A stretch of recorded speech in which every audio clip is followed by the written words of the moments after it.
juga yang akan memberikan uang itu. Dan untuk tenaganya sendiri, untuk tenaga jasa sendiri, mereka akan kena potongan, Pak Menteri. Dan potongan ini saya pikir lebih berarti jika diberikan langsung kepada para tenaga honorer ini. Saya kasih contoh yang sangat dekat sekali bersama kami setiap hari. Kita mempunyai PAMDAL, terutama PAMDAL di DPR RI.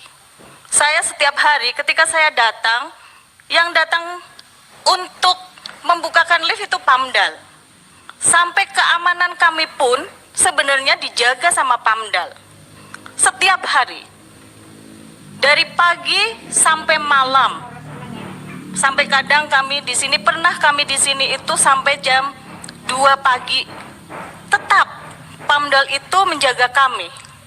Dan saya sangat prihatin ketika saya mendengar bahwa PAMDAL ini akan di-outsourcingkan. Sedangkan biaya yang dikeluarkan negara artinya akan beralih ke pihak ketiga. Apa tidak lebih baik semua biaya yang negara keluarkan ini bisa dikelola di masing-masing pemerintahan? Untuk PAMDAL DPRD bisa dikelola sama DPRD. Untuk PAMDAL DPR RI bisa dikelola sama DPR RI sendiri. Menurut saya itu bukan hal yang membebankan untuk kerja mereka.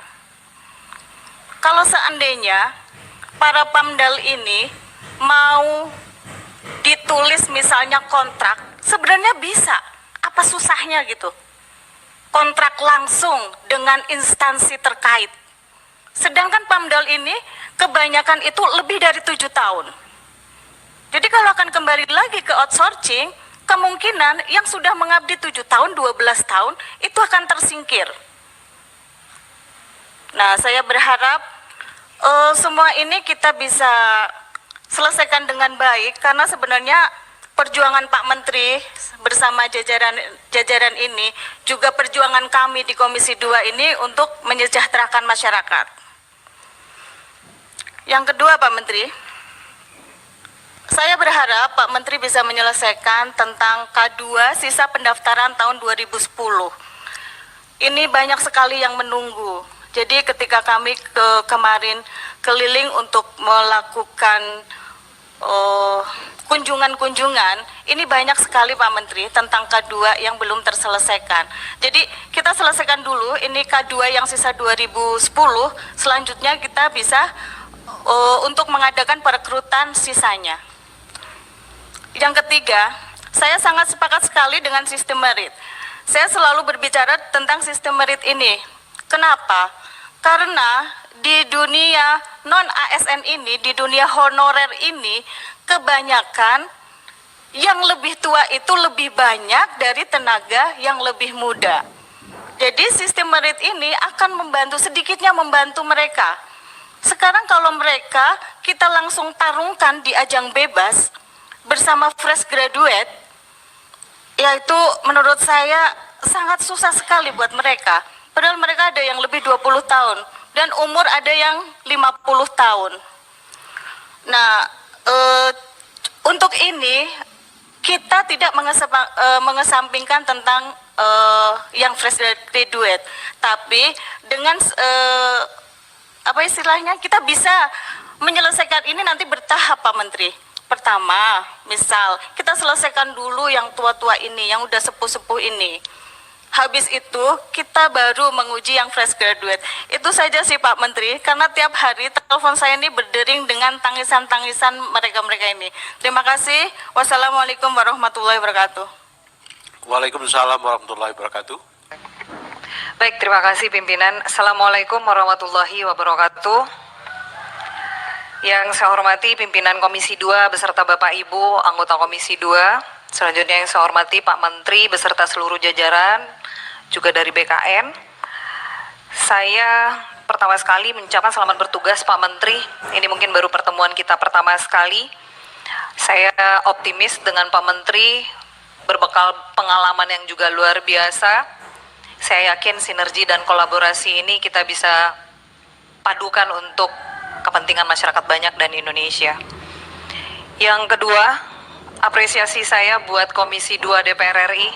Hari ini pukul 21.30 kita rapat dari pagi maraton pukul 10 dan malam hari ini kita masih berada di gedung Wakil Rakyat ini. Ini bukti keseriusan kita membahas terutama poin terakhir ini terkait dengan honorer ASN ataupun non ASN. Jadi luar biasa kepada seluruh pada pimpinan dan juga anggota Komisi 2 beserta mitra. Pak Menteri, saya mungkin menanggapi dari paparan yang Pak Menteri sampaikan tadi. Di halaman 4, Pak Menteri di halaman 3, Pak Menteri menyampaikan arahan Presiden Jokowi tentang reformasi birokrasi. 1, birokrasi yang berdampak dirasakan langsung masyarakat. Yang kedua, reformasi birokrasi bukan tumpukan kertas. Yang ketiga, birokrasi lincah dan cepat. Saya sepakat nih Pak, terkait arahan ini, terutama dirasakan langsung masyarakat. Poinnya di sini, di paparan Pak Menteri, sedang dalam pembahasan, ada terkait dengan 3 opsi tadi. Ini agak mengganggu emosi saya juga Pak. Karena poinnya ada pertama, hentikan semua honorer. Poin kedua, mengangkat semua tenaga honorer. Yang ketiga, mengangkat secara bertahap. Jika kita lakukan penghentian terhadap tenaga honorer, kita bisa bayangkan Pak, berapa jumlah pengangguran yang akan ada di daerah-daerah. Ribuan orang setiap provinsi. Berikutnya, ledakan pengangguran. Harus dipikirkan solusinya Pak, agar tidak menimbulkan masalah baru. Mumpung saat ini sedang Bapak bahas. Dan jika kita pertahankan, berarti kebijakan itu akhirnya menjadi polemik juga bagi daerah. Kenapa? Poin utamanya, kita perlu koordinasi dengan daerah, perlu. Dengan tetap mempertahankan honorer, konsekuensinya yang harus kita perhitungkan adalah terkait terutama anggaran, alokasi anggaran atau gajinya. Jadi saya meminta di sini, Bapak masih membahas, dan saya juga tadi sepakat dengan pimpinan, kita tidak perlu mengambil satu kesimpulan ataupun hasil-hasil poin penting dulu malam hari ini, karena ini menurut saya juga harus kita bahas secara serius, lebih serius lagi, dan lebih mendalam, karena ini menyangkut hajat hidup orang banyak. Saya berharap pemerintah juga bisa melakukan SWOT analis untuk menemukan solusi-solusi terbaik terhadap 3 poin ini, Pak. Yang datang ke kami ke sini, Pak, masuk dalam ruangan ini menyampaikan aspirasinya, bercucur air mata Pak, menyampaikan semua keluhannya, termasuk tadi yang Bapak BKN sampaikan terkait gaji, ada gaji yang kosong, memang betul Pak. Di daerah saya ada yang sebulan dapat 30.000, 60.000, itu ada Pak.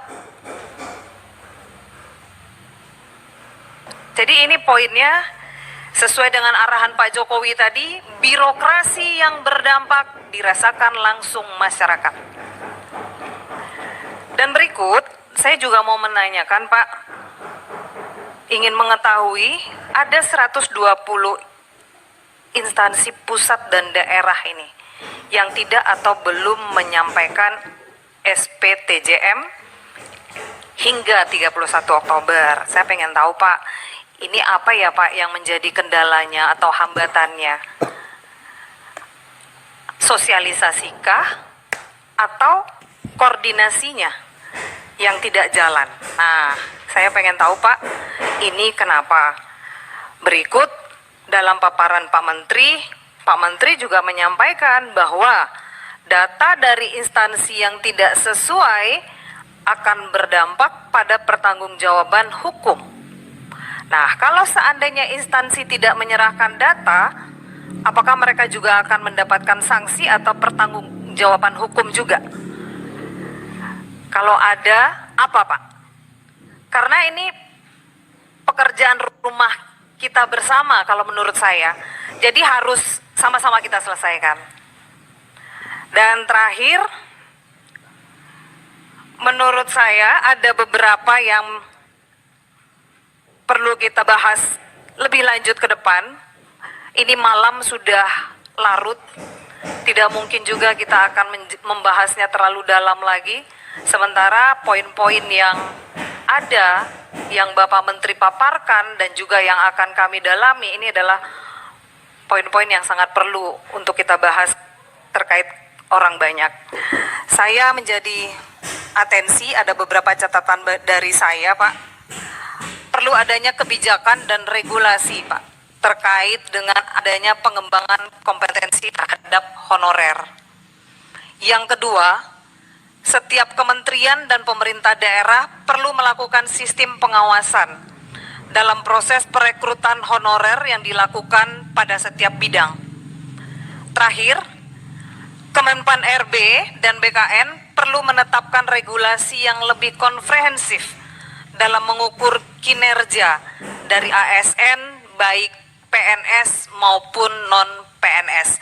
Mungkin itu poin-poin yang menjadi catatan bagi saya. Saya berharap sinergi dan kolaborasi Bapak Menpan RB dengan kami Komisi 2 bisa kita lanjutkan untuk kepentingan masyarakat dan Indonesia. Terima kasih Pak. Wabillahi taufik hidayah. Assalamualaikum warahmatullahi wabarakatuh. Waalaikumsalam warahmatullahi wabarakatuh. Terima kasih Bu Rezka. Terima kasih pimpinan. Assalamualaikum warahmatullahi wabarakatuh. Pak Menteri dan segenap jajaran, teman-teman Komisi 2 yang saya hormati. Nggak tahu nih Pak Menteri mulai dari mana. Ini karena problemnya udah problem yang bukan saja akut tapi Pak Baliut, kira-kira itu kalau bahasa Sunda itu Pak Baliut itu apa, narik sana yang ke sini ketarik tapi nggak maju-maju juga gitu. Tapi yang agak menarik ini soal data yang 2,3 juta ini tenaga non ASN. Pak, ini bukan data yang kecil, bukan data yang sederhana. Dan data ini muncul sebagai akibat dari cara kita menangani ASN selama ini yang terus-menerus tertumpuk gitu. Akhirnya menjadi ledakan pada hari ini dan itu kemudian menjadi bom waktu yang ternyata pada akhirnya kita harus mencari terobosan untuk penyelesaian ini. Ternyata Undang-Undang Nomor 5 Tahun 2014 tentang ASN pada waktu itu disusun tahun 2014, kebetulan saya ikut menyusunnya, itu ternyata tidak mampu mengantisipasi keadaan yang hari ini terjadi gitu. Karena itu menurut saya ini bukan soal ringan, ini harus pendalaman ulang lebih lanjut Pak Ketua. Ini tidak bisa sambil lalu. Kenapa? Karena misalnya opsi yang disampaikan Pak Menteri, 3 kemungkinan titik akhir dari perjalanan ini ada 3 opsi meskipun mau didalami. Opsi pertama diangkat seluruhnya, dihentikan seluruhnya atau berdasarkan prioritas. Saya kira memang kita harus mengambil sikap dulu tentang titik akhirnya. Titik akhir yang mau kita capai ini seperti apa sehingga baru kita tarik mundur ke belakang. Database sudah ada tentang non ASN ini. Tapi kalau akhir dari perjalanan ini kita tidak punya formula yang menyeluruh dan komprehensif, saya kira nanti kita perjalanan jadi tambal sulap. Sebagaimana hal selama ini kita menangani tenaga honorer K1, K2 dan seterusnya. Ini kan jadi tambal sulap. Contoh misalnya diangkat seluruhnya. Ya kalau pola ini yang dicapai ini kan resikonya luar biasa banyak Pak. Bukan saja legislasinya harus kita ubah ya kan, tapi juga anggarannya seperti apa, formulanya seperti apa, dan ini cocok nggak dengan kebutuhan kita. Jadi banyak hal yang saya kira tidak bisa kita diskusikan sembarangan pada malam ini. Kita butuh waktu yang sangat spesial, sangat khusus. Diberhentikan seluruhnya. Ini juga bukan pekerjaan ringan juga. Ini masih kita akan di demo di sini tiap hari, ini 24 jam mungkin di demo gitu kan. Atau diangkat sesuai prioritas seperti format yang selama ini kita jalankan secara parsial. Nah karena itu saya usul Pak Menteri, opsi-opsi ini saya kira harus kita putuskan dulu, kita dalami, baru kita tarik mundur ke belakang sambil tetap saja perbaikan data kan ongoing proses harus kita tempuh. Karena apa? Contoh misalnya gini, integrasi kita dengan berbagai sektor ini kan kayak ada yang putus Pak. Ini saya ambil contoh misalnya tenaga honorer kita mau prioritaskan di mana? Kalau ada banyak kategori, ada tenaga pendidik, kesehatan, tenaga teknis dan seterusnya. Contoh misalnya guru. Guru dari data ini saja misalnya masih kekurangan sekitar 430-an dari kebutuhan itu. Padahal ini data guru yang dimaksud yang ada di Dapodik Kemendiknas. Betul Pak, ini saya mudah-mudahan nggak salah baca. Padahal guru existingnya itu ada juga guru yang ada di database-nya Kementerian Agama. Mohon maaf Pak, saya ingin menyampaikan bahwa mereka juga guru. Tapi mindset kita tentang ini kan juga harus kita di lapangan kan guru-guru madrasah itu juga saya kira guru, tenaga honorer di guru-guru agama juga banyak. Sebulan mereka hanya terima gaji Pak mungkin 100-150 ribu. Dan itu mereka bertahan bertahun-tahun untuk mengajar semacam ini. Nah ini agak aneh Pak Menteri, agak anehnya gini, kok persoalan guru nggak selesai-selesai gitu. Sementara kita punya policy luar biasa hebat, dana pendidikan 20% untuk dunia pendidikan. Sekarang saya kadang suka ngitung agak aneh aja, agak awam gitu. 20% itu kan dari total APBN itu sekitar 500-600 triliun Pak. Ya mohon maaf